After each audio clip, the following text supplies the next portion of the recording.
यह वर्ब का पार्ट 7 है और पार्ट 7 ही वर्ब का अंतिम पार्ट है।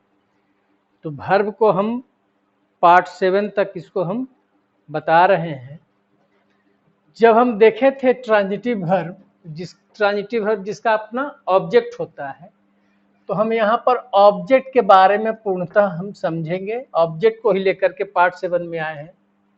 इसका मतलब कि जिस ट्रांजिटिव वर्ब का प्रभाव वाक्य के अन्य शब्दों पर पड़ते हैं,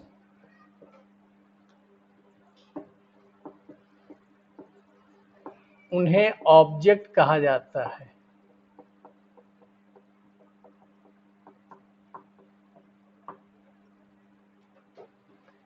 तो हमने देखा कि ऑब्जेक्ट के रूप में कौन कौन आया। ऑब्जेक्ट के रूप में जैसे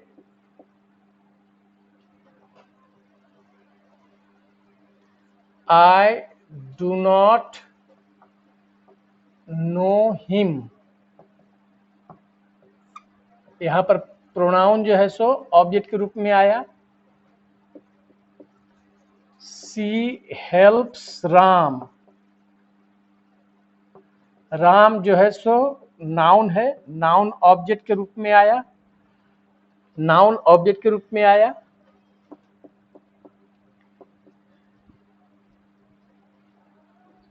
He wants to go, यहाँ पर ऑब्जेक्ट के रूप में, प्रोनाउन ऑब्जेक्ट के रूप में पहला वाक्य में हिम आया, नाउन ऑब्जेक्ट के रूप में आया, इन्फिनिटिव जो है सो ऑब्जेक्ट के रूप में आया। ठीक है। I do not depend on him।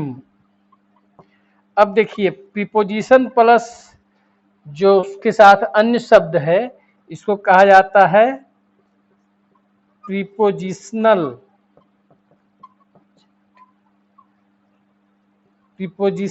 Objective.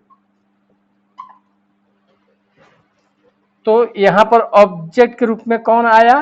Prepositional object आया। ठीक है। तो ऑब्जेक्ट के रूप में आपका प्रोनाउन आया, नाउन आया, इन्फिनिटिव आया,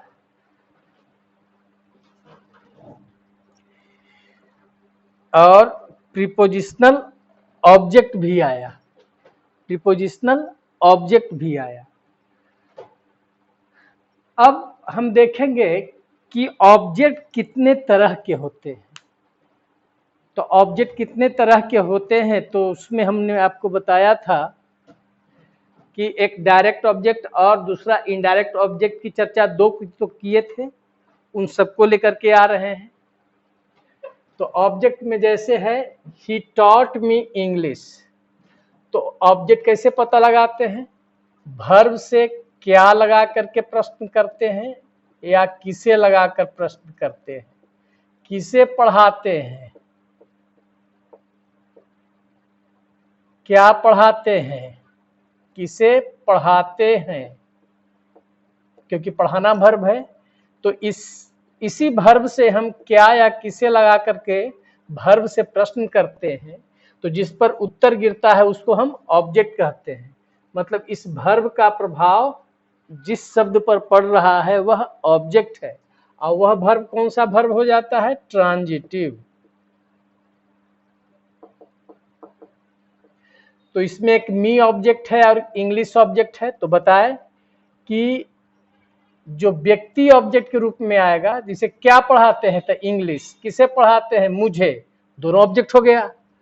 तो इसका मतलब एक व्यक्ति या सजीव जो होता है उस ऑब्जेक्ट को इनडायरेक्ट ऑब्जेक्ट, और जो निर्जीव होता है उसको डायरेक्ट ऑब्जेक्ट कहा जाता है। तो डायरेक्ट ऑब्जेक्ट मतलब हुआ निर्जीव चीज को वह बोध कराता है, और इनडायरेक्ट ऑब्जेक्ट जो सजीव को बोध कराता है।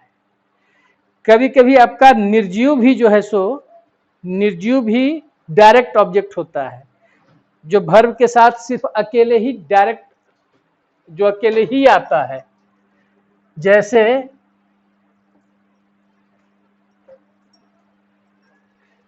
अगर आ रहा है he opened the door, ये डायरेक्ट इसका प्रभाव पड़ रहा है, ओपन डायरेक्ट प्रभाव पड़ रहा है इस वर्ब पर, तो यह तो ऑब्जेक्ट है, लेकिन निर्जीव होते हुए भी यहां पर यह इनडायरेक्ट ऑब्जेक्ट है, यह इनडायरेक्ट ऑब्जेक्ट है। ही ओपेंड द डोर, मतलब डायरेक्ट यदि वर्ब पर प्रभाव पड़ता है तो उस वर्ब को हम जो है सो इनडायरेक्ट ऑब्जेक्ट, इस स्थिति में ओपन द डोर जो है इनडायरेक्ट ऑब्जेक्ट है। जैसे ही वॉश्ड माई टी शर्ट, माई टी शर्ट, यहां पर इस वर्ब का डायरेक्ट प्रभाव पड़ रहा है माई टी शर्ट पर, तो इस वाक्य में वह इनडायरेक्ट ही ऑब्जेक्ट होगा।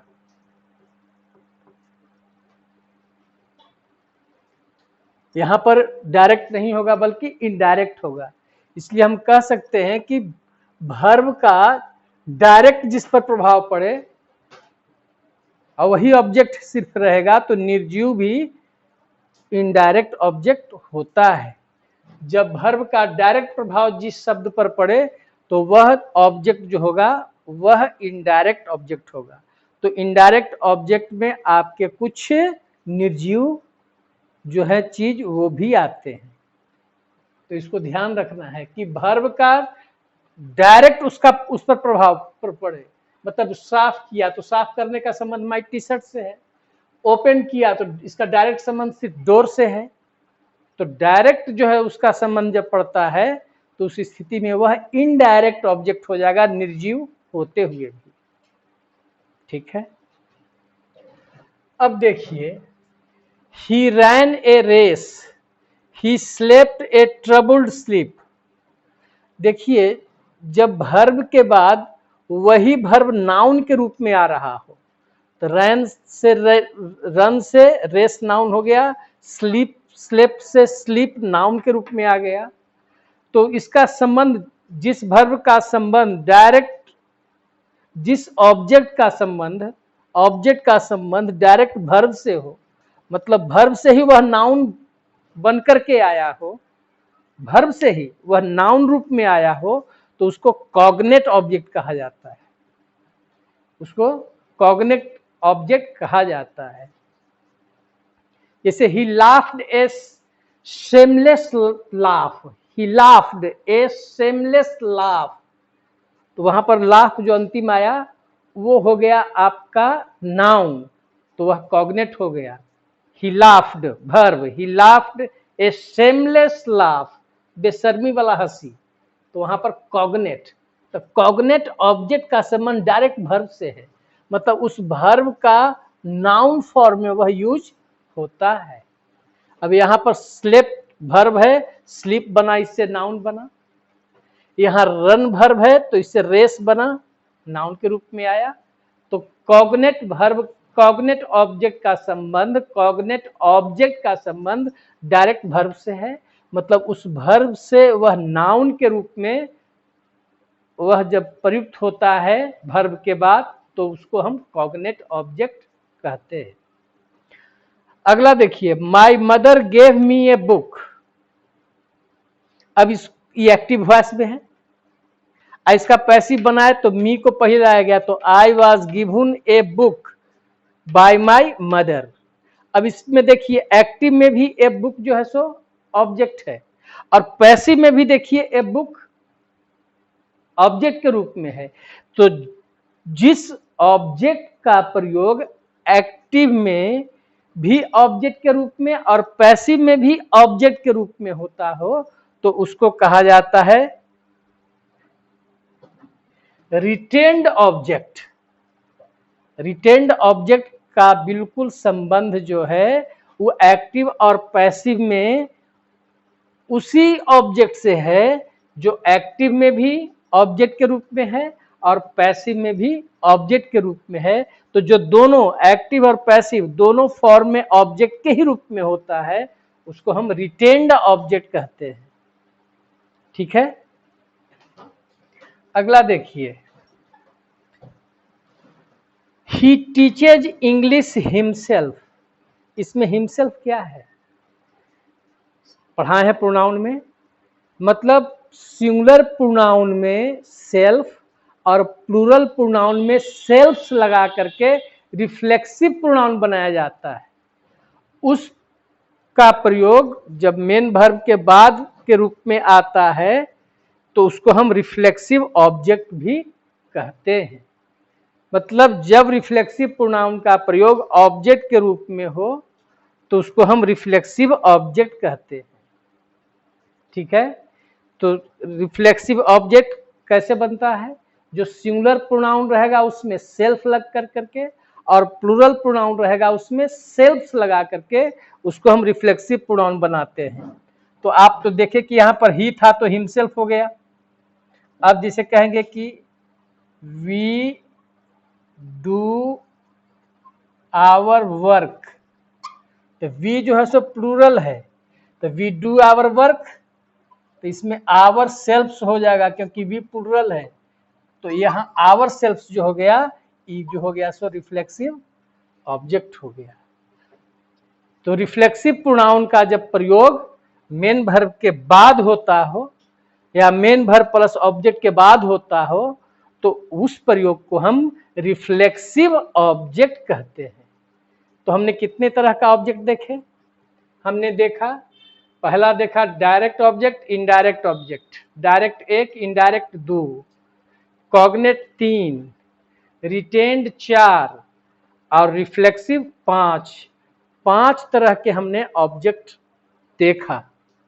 और ये भी देखा कि कब निर्जीव जो है ऑब्जेक्ट, जो डायरेक्ट ऑब्जेक्ट होता है, किस स्थिति में निर्जीव ऑब्जेक्ट भी इनडायरेक्ट ऑब्जेक्ट होता है।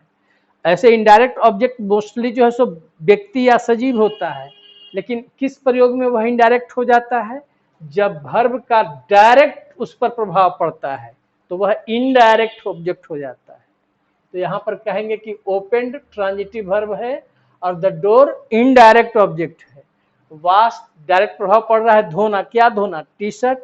तो डायरेक्ट जो प्रभाव पड़ रहा है जिस शब्द पर, तो वह ऑब्जेक्ट जो है निर्जीव होते हुए भी वह इनडायरेक्ट ऑब्जेक्ट होता है।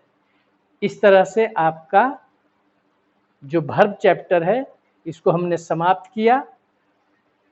इसका टोटल जो पार्ट है हमने 7 पार्ट में मैं इसको अपलोड करूंगा और आशा करता हूं कि जो भिन्न भिन्न प्रकार के वर्ब जो हैं उनसे रिलेटेड जो भी शब्द जुटे उन सभी का प्रयोग मैंने आपको इस चैप्टर में बताया। ठीक है, धन्यवाद।